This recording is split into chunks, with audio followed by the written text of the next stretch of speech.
Hi, once again, good luck, good day, and welcome to my second to the last presentation. Why second to the last? Because, as I said, I show to you the reference. Now this time, the important part of the research is again, bibliography. When we say bibliography, I mentioned to you and I told you that we have to follow the APE of the US, which is A stands for Association, P is Psychology, A is America. AP is American Psychology Association, I should say. Sorry for that. So start with the book. So in APE, this book, we are referring to the name of the person. It should be the surname first, and it should be alphabetical. The name of the person in the date of publication, the title of the book, and the edition of the book, and the publisher, of course. So again, start with the name of the person, and it should be the surname first, and followed by the date of the publication, the title of the book, the edition, and who is this publisher. Okay, so start with Bo Rich, Gary D. 2008. The book is Observation Skills for Effective Teaching. 5th edition, Upper Saddle River. And G. Person is the publication. So, Book on Consumer Behavior 2013 and SI 3G Erling. As you could see, the publication of this book is on the, I could rather conclude that the new book, and this publication has a relationship with my studies, the studies about accreditation. Okay? Next is Cruikshank, Donald R. 2009. The Act of Teaching, 5th edition, Boston. And the publisher is McGraw-Hill Higher Education. Okay? Futrell, Charles M. 2009. ABCs of Relationship, Selling Through Service, 10th edition, Boston, McGraw-Hill is the publication. Then, followed by G. Val, 2009, Super Service, 7 Keys to Delivering Great Customer Service, even when you don't feel like it, even when they don't deserve. Completely revised and expanded. New York, McGraw-Hill is the publication. Okay? So continue.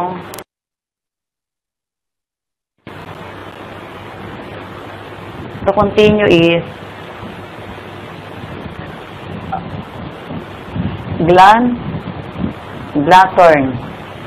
Glassern Alan A. 2006.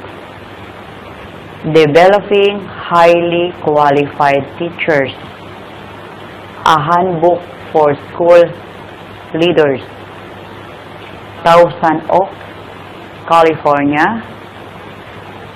Corwin Press is the publication. Jones Sherry of 2008. The title of the book is Identifying Student and Faculty Needs Through LibQual plus TM, an analysis of quality survey comments, college and research library. Following next is Lucas of Robert W. So 2009, the book is The Customer Service Skills for Success. 4th edition, Boston, McGraw-Hill, Irwin. Followed by Neil Robert Christie, 2007. The book is Restaurant Management, Customer Operations, and Employees. 3rd edition, The Upper Saddle River. N.J. Person is the publisher.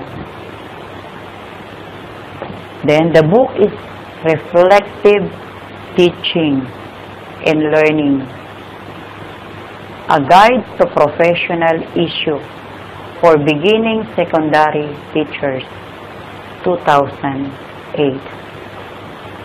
Los Angeles, California is the publisher. As you could see here, when we say about publication, we have books published mostly by McGraw-Hill. These are all relations to the highly qualified teachers. When we say about highly qualified teachers, the teachers is confident enough to teach the students, especially on the basis of the subject of specialization. I am referring to the professional subject of specialization. It's either on the secondary or in the college. In secondary, it is based on the basic education that you have to teach very well the students because they are the foundation of students. In college, we have the so-called professional subject. The professor should be knowledgeable enough and it should be a master's degree holder and a doctoral unit, preferably a holder also. Okay?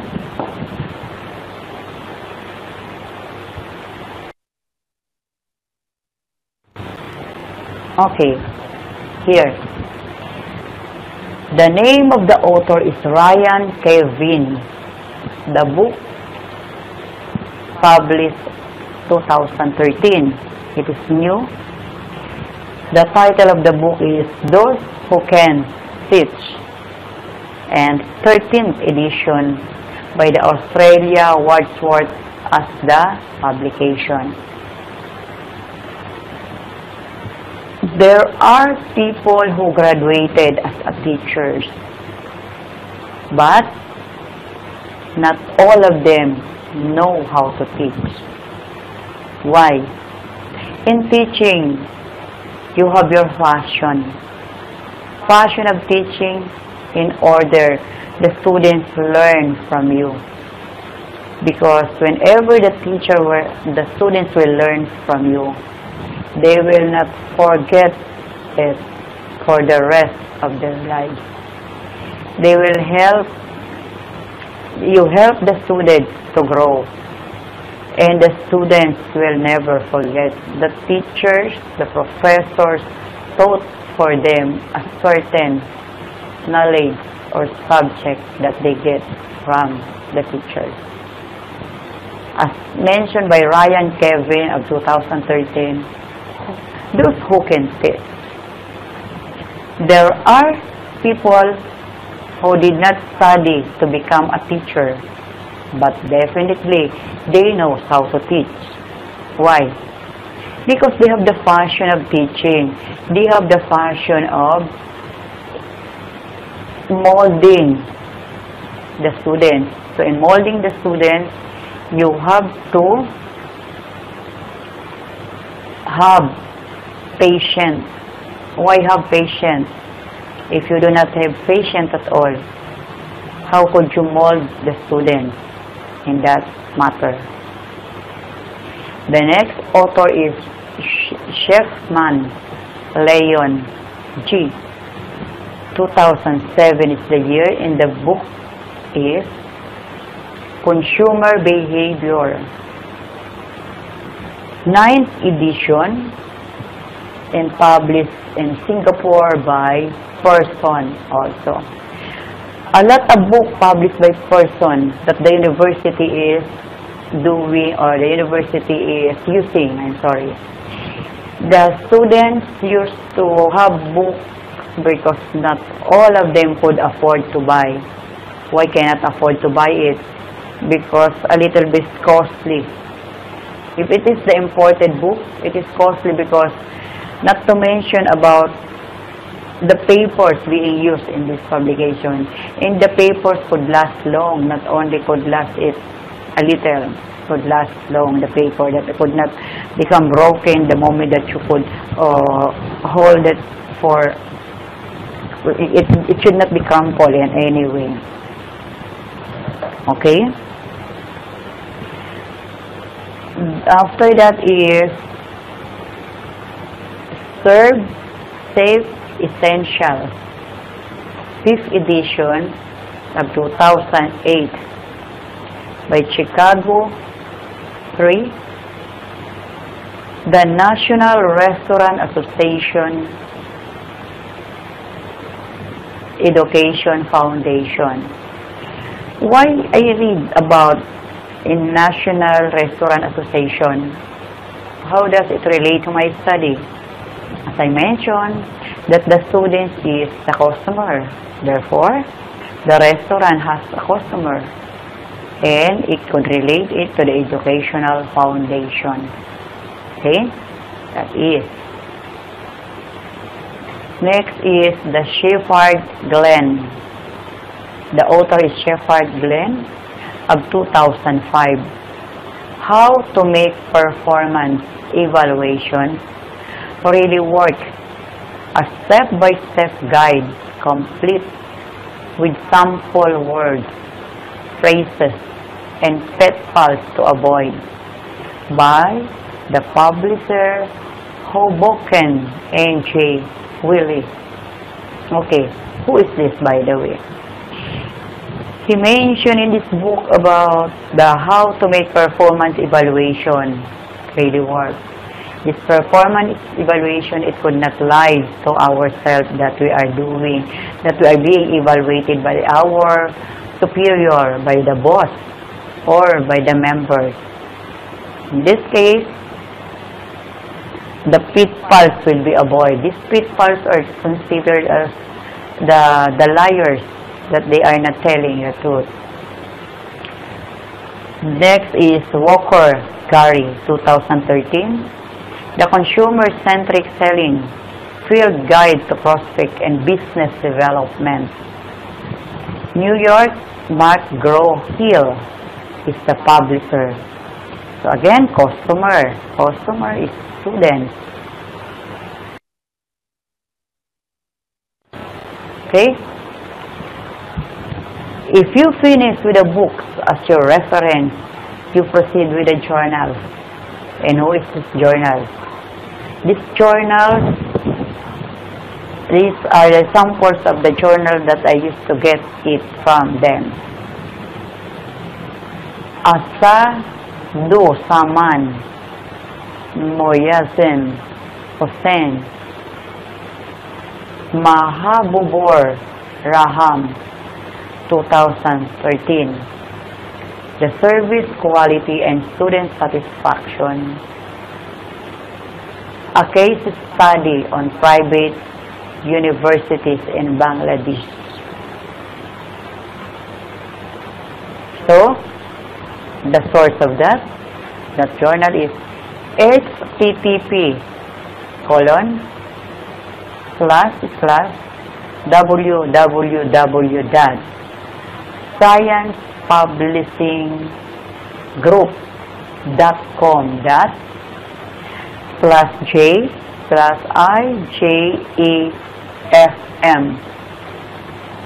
So this is the complete source about a case study of the private university in Bangladesh with an email address of asad5110@gmail.com. So it means Asadus Zaman is the publisher, and mmrs.iusat@gmail.com. It is the email of M.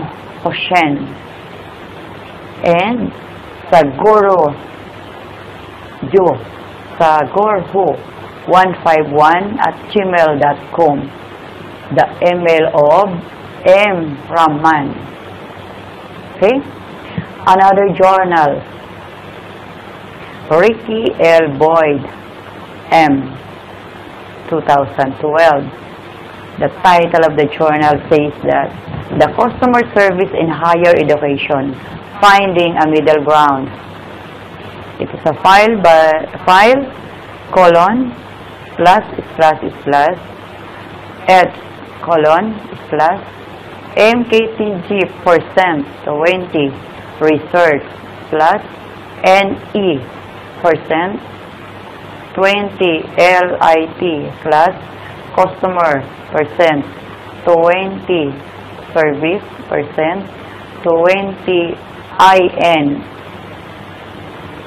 percent 20 higher percent 20 education percent 20 finding percent 20 a percent 20 middle percent 20 ground 20% is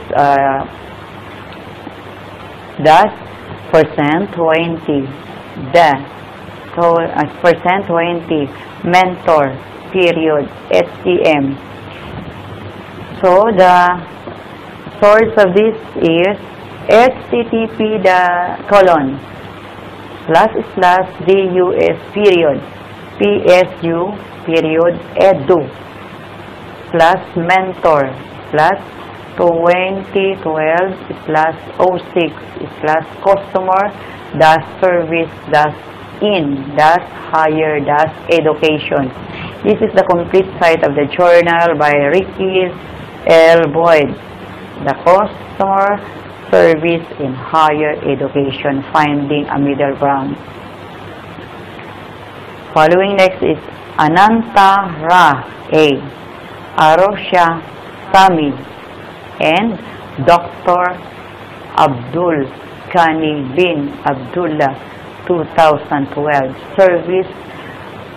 service quality and student satisfaction at higher learning institution, a case study at Malaysian University, Competitiveness International Journal of Management and Strategy, http://www.facultyjournal.com http://www.facultyjournal.com. So, these are the journals that help in the study of my research. Okay?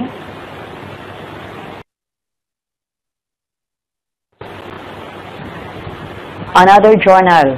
This journal is Consumer Behavior USC. USC is the University of Southern California.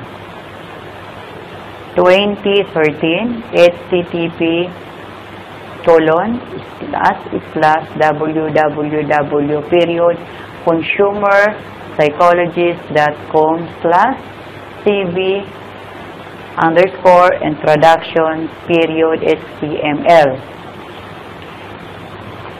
So, another journal which is http://www.docstock.com /doc +159005738 plus customer service in higher education finding a middle ground. Okay? Another journal publication is Yuting Peter of 2005. The corporate responsibility in the movement of businesses development in practice. So 15 open parenthesis 3-4 close parenthesis. So I am referring to page 375 to 388. So Jailin Robert PhD 2009, the University of Southern Mississippi versus. So Abdullah F 2006, measuring service quality in higher education, Expert versus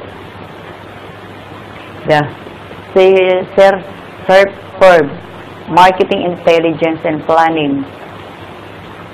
24 parenthesis open 1 then close, page 31 to 47 of Deutsch, 10 period 1108 plus 0263 4500610644154. In the other journal of Harris Andrea 2006, Century for the Study of Cooperative University in Saskatchewan. Okay?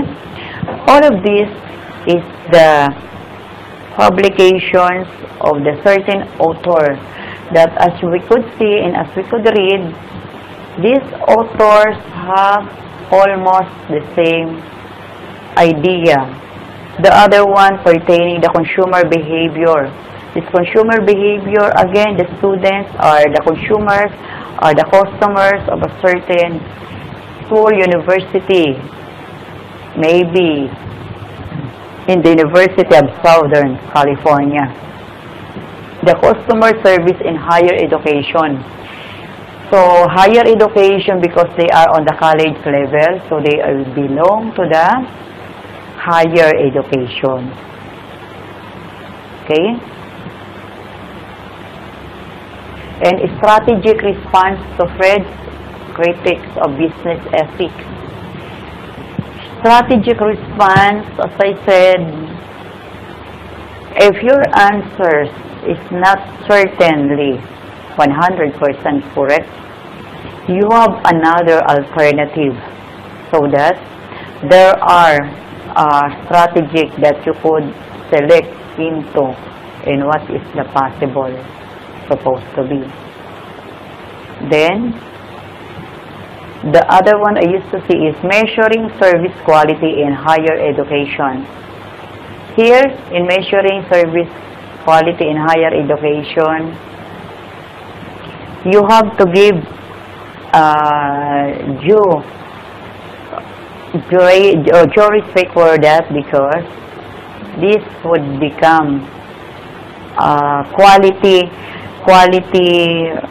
provisions of the higher education, the services that the professors are rendering to the students. In marketing intelligence planning, marketing, as I could say, that it helps the university market to the students that they would enroll in the university. In the Center for the Study of the Cooperative University is also included. Now we will move on with the next presentation. Slide, please. Okay. Another publication, the MISA College Student Satisfaction Survey Spring of 2012. Office of Institutional Research and Planning, June of 2011. So, Jose D. Jesus Salazar. It is a Filipino author, about 2006, with the publication of Taking Friedman Seriously, Maximizing Profit and Social Performance, Journal of Management Studies. So this is on maximizing profit.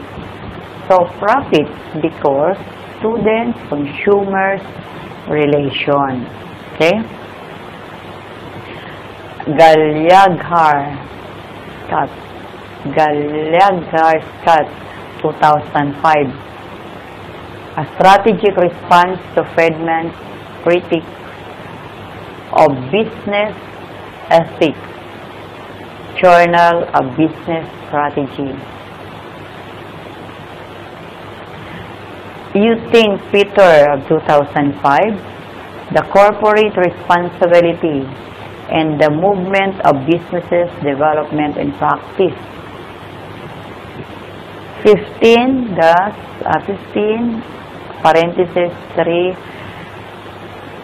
dash 4 close parenthesis 375 to 388.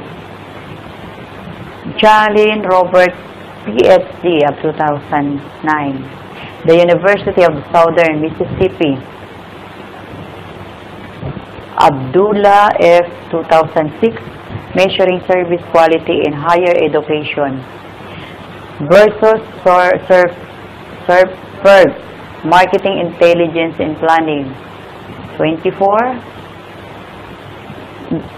open parenthesis 1 and then close parenthesis 31 dash 47 doi 10 period 1108 slash 026345 006 10641543. Okay, these are the other publication which has a relationship with my studies. I would tell you about the corporate responsibility in the movement of business development practice. If you own the business, of what kind of business it is, you are there not to gain more profit, but you are there because you want to help also the community. Helping the community, it is your corporate responsibility. Your corporate social responsibility to everybody that they are the stakeholders of the organization, the stakeholders of your company, that you could not deny the fact that they are not part of your organization. So, as I said, we must be thankful because we have our source, we have our income. In such a way, we have to return back a little to our community as our corporate social responsibility. Okay? As an educator, I could be happy if the students learn from me because in that matter, I imparted my knowledge. On what knowledge is that? They gain from that knowledge that I impart to them. So, as Abdullah says, that measuring service quality in higher education, how could it measure? It measures by means of the students return back to you and then tell them to you that they are a successful one. Your teaching in the classroom is not enough. You should let the students get out from the classroom and make what have been learned from you. So in that matter, you could conclude and you could say to yourself that they learn from you. Okay? The next.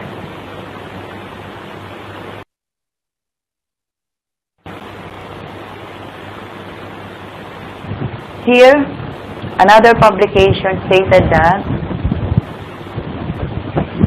by Beckett and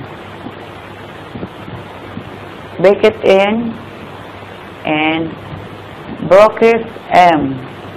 2006, Evaluating Quality Management in University Department, Quality Assurance and Education, 14, open parenthesis, student, close parenthesis, 123-143, DOI, colon, then 10.1108, -09 684808-061 C 066-2015. So, these are the evaluating quality management in a university department. Again,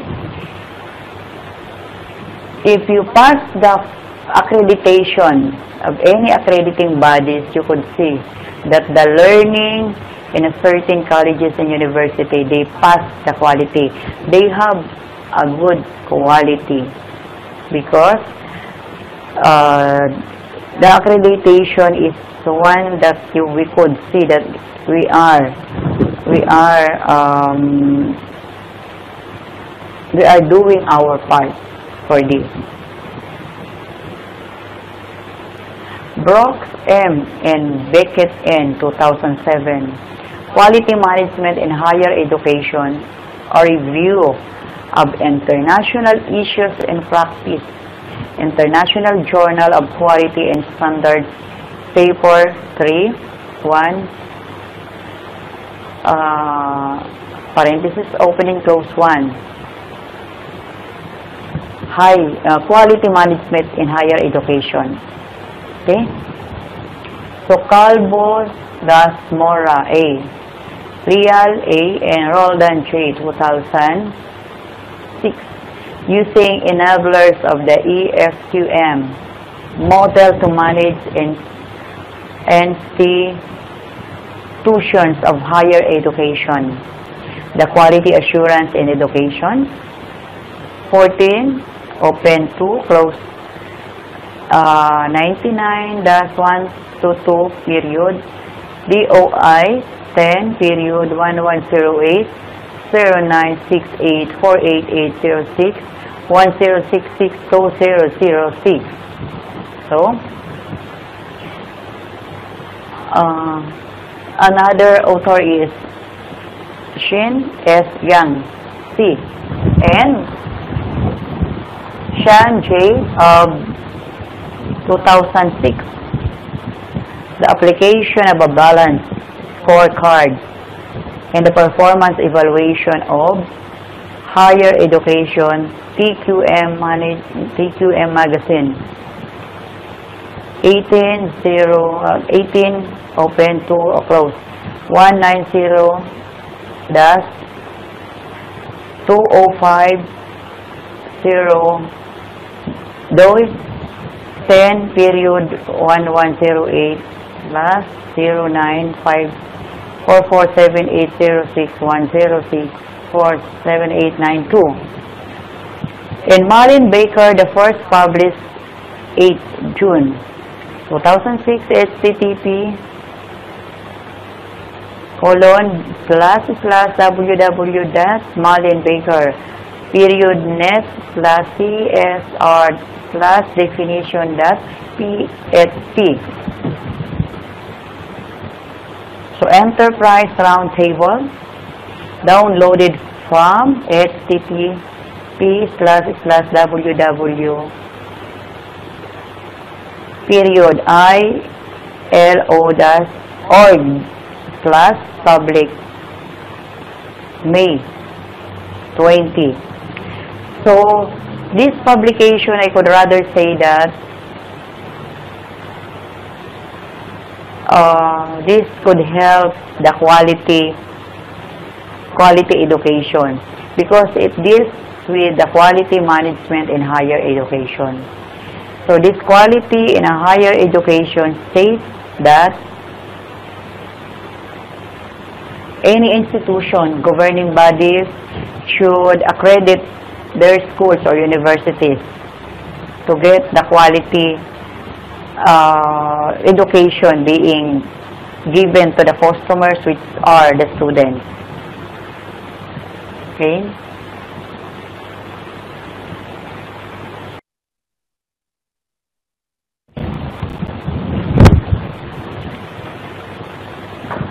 According to Janet Meini-Yee,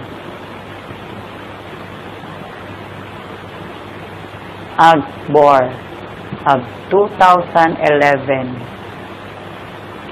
the relationship between customer satisfaction and service quality, a study in the 3 service sector and OMIA.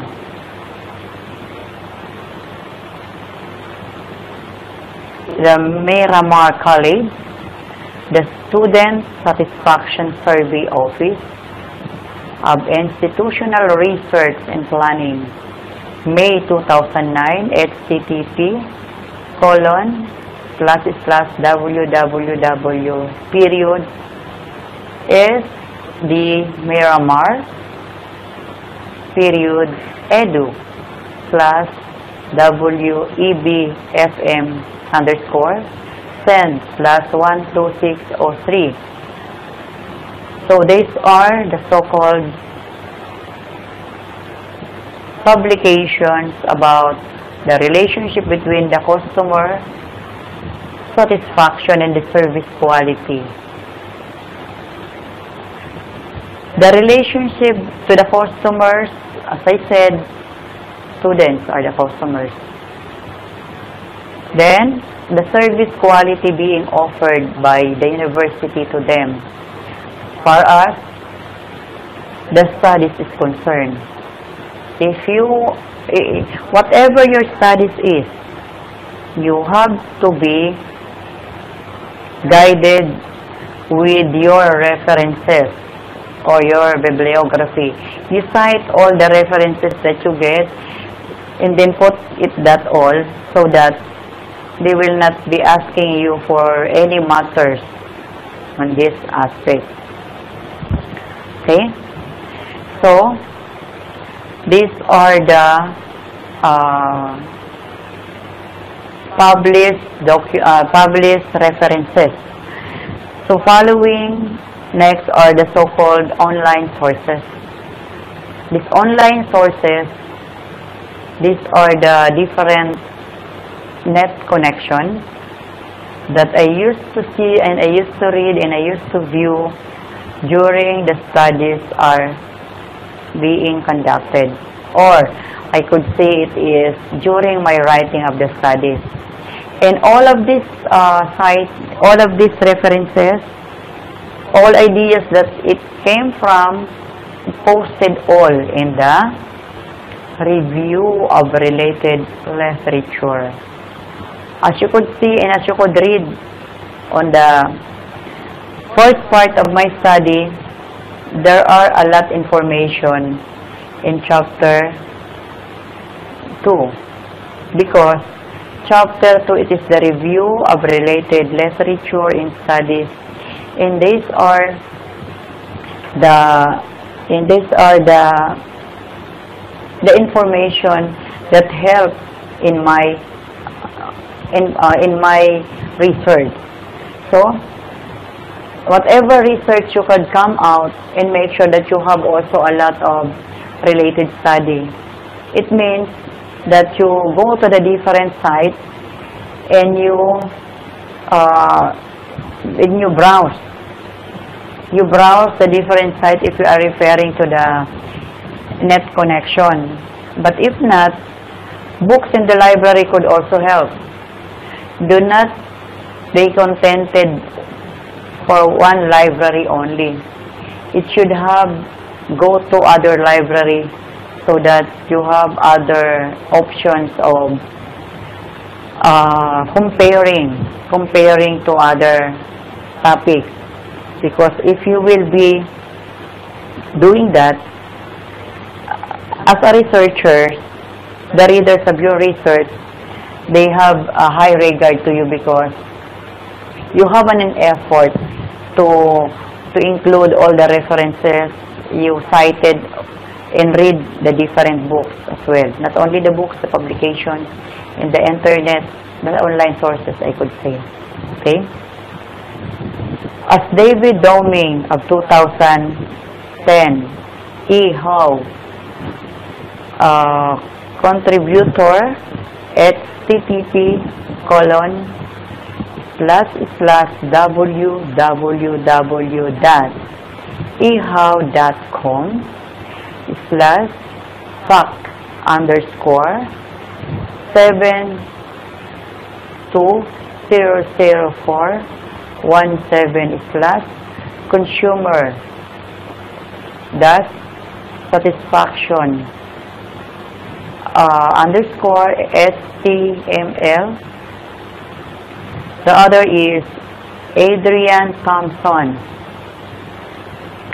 www.ehau.com/fact_consumer satisfaction is done. Then, as I mentioned and repeat again about Adrian Thompson, published April 5, 2011, http://www.site.com/satisfaction +7 steps. So all of this is the so-called published, unpublished, and publications that help in my studies. Another is Scott Smith, PhD, December 3, 2012, http://www.wallstreet.com/blogs+customers/satisfaction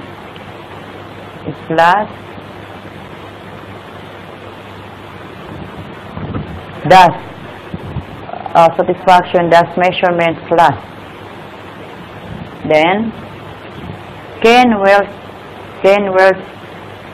http://com/customer-survey-white-paper/10 factor /fact/customer-satisfaction. And then the other one is Bejo D 2005, March/April, teaching students like customers, Bit Ed magazine, retrieved from http://www.aacsd.edu/publication/archive.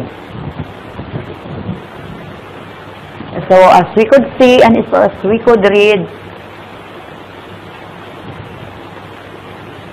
these publications are related to the customer's satisfaction or relationship between customer satisfaction. And this relationship of customer satisfaction has, in a way or another, give to the improvement of the quality services by the professors, giving or rendering it to the students. So, in other words, it's not the only basis, the book. We have the publication. We have the internet connection. We will have to make the most of it, because if we cannot do that, it would be nothing our research. It should have to make it a fruitful research. Okay? On the other slide here,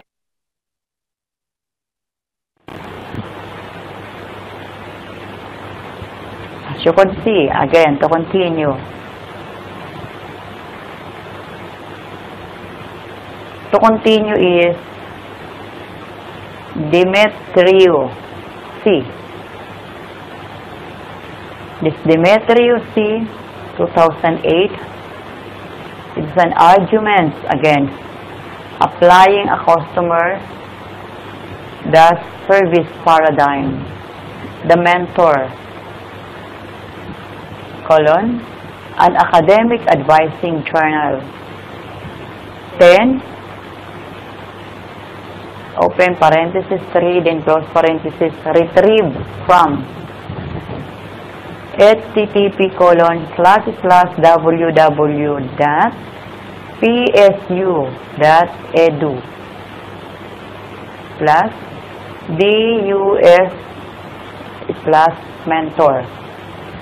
Okay. As you could see, as Demetriou cited, that the arguments against applying a customer service paradigm as a mentor.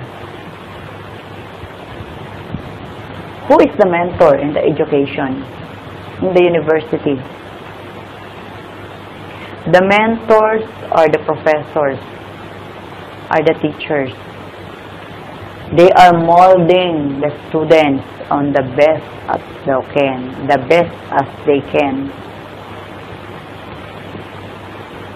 If you have any, as I always ask the students, and all of the professors used to ask the students that, if you cannot understand, you have the right to ask questions. Of course, they have the right to ask questions, because they are the one who will pay for the professor by means of their tuition fee given to the schools, and the schools as well will make it agreement that the professor should be paid in all aspects that they can. Okay?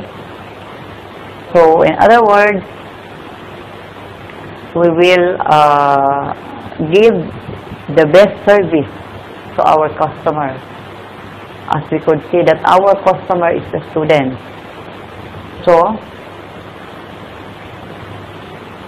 we mentor them on the best as we can. So, as Edwards J. of 2010, April 2, using good customer service is higher education marketplace. It is a web blog post retrieved from http://diverseeducation.com/blog post/238+.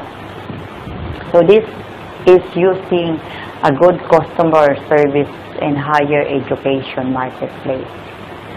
So in other words, good customer service in higher education. We make our students the best service for them. In our marketplace is the university.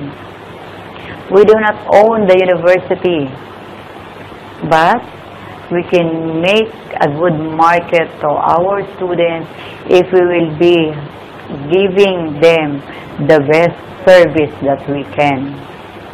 The best service that I am telling to my students in the research online, you do your part. Whatever your work is, you do your part. You could not argue with anything else if you are on the right track. You make it a point that you are always right. And as the moral ways of the ethics, I should say, the ethics, it should be the morality of the right and wrong. And this right and wrong, you respect others' opinion so that you will always be respected.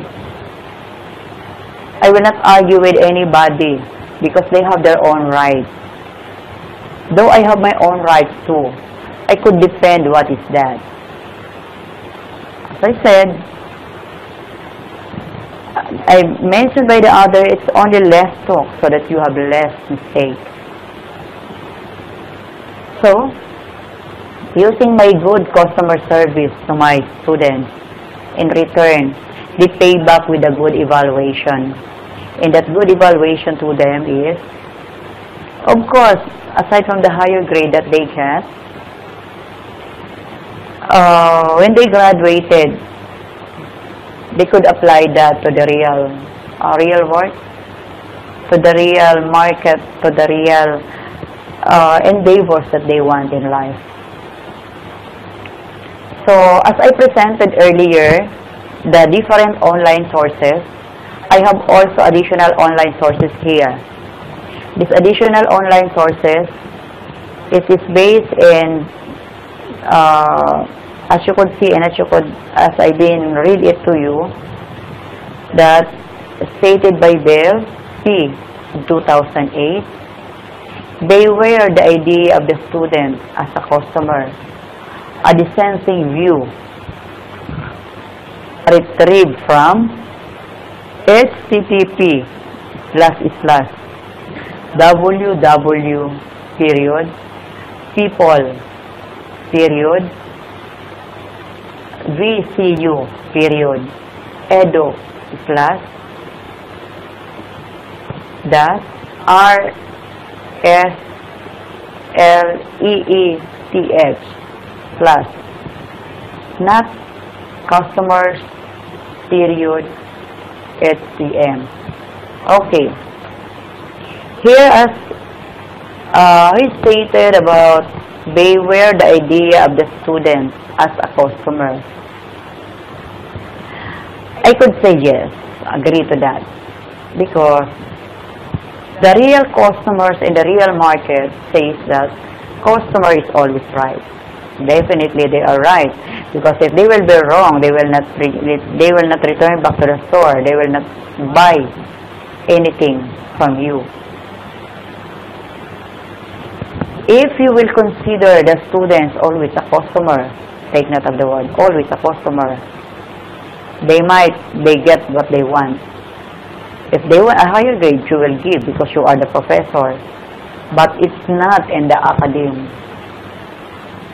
Not in the academe. Why not in the academe? In the academe, it's different. Though they are the students, that they are the customers in the university, but still they have to be on the part of they have to learn. They will be molded. They have to obey, and they have to definitely study, because if they will not do the student way, I could rather say that they would pass the subject. They would graduate the course that they want. That's why you mold them best that you teach the best you can, so that these students will learn from you. As mentioned by Vail of 2008, that beware the idea of the student as a consumer. Okay? Next is Wallace K. of 2010. 15 principles for complete customer service. The customer service manager retrieved from http://www.wallaceK customer service manager period.com /15 dash principals dash 4 dash complete dash customer dash service .htm. These 15 principles for complete customer service, they have to know. If you consider the students or the customers, therefore, you give them the best you can. Because the customers, they will return back after they buy if they are satisfied with the service that you render. And definitely, you give the correct, the best product to them. And what is that? And what is that best product to them? The best product that I am referring is the best knowledge, the best education that you imparted to them. When http://www.authorstream.com/presentation/r-ride-eb dash 1244834-2-1-pg.com.behavior.10, this says that whatever good is the book, whatever good is the online information, it relies on the professor's discretion, teaching inside the classroom. www.uky.edu/ugs/international/final.pdf the final report student satisfaction study of University of Kentucky Internet Sources. And the http://diva.portal.org/smug/get/diva 2.2:4858657/foltex02 So, based from these online sources that I get, that I include as my reference, though I was being enlightened, whatever the contents of this, but I always considered them, it is always a guide. That the guide, when you say about guide, you will not totally 100% you have to follow it. It's only the guide. Okay? My dear students in online for the research methodology, happy doing research now. I done already my part. I teach you well. I teach all. I give you all the information needed. In return, I am expecting to you. You come out now with research. Do what you want. Do what research you want. As long as you like what you are doing. The important is enjoy what you are doing. Make it always a play. Because in playing, you are enjoying. You make play with research so that you will enjoy. Do not make it a part of yourself that you will be burdened to it. Because if you will be burdened by your research, it will be stressful. Mind you of that. Make that as a habit. As I go on with my last presentation, I will make it the most of it that it is my curriculum vitae. The curriculum vitae that I am capable of teaching and doing a research to you, to other university, to my university, so that you could also follow what it is being needed. So again, I will be seeing you on my last presentation as my curriculum vitae will be presented. And hopefully you could enjoy and you learn so much from me. And I also looking forward that we will be meeting in the online, and I will become in signing your thesis as your advisor if ever you want. Okay? Thank you for that.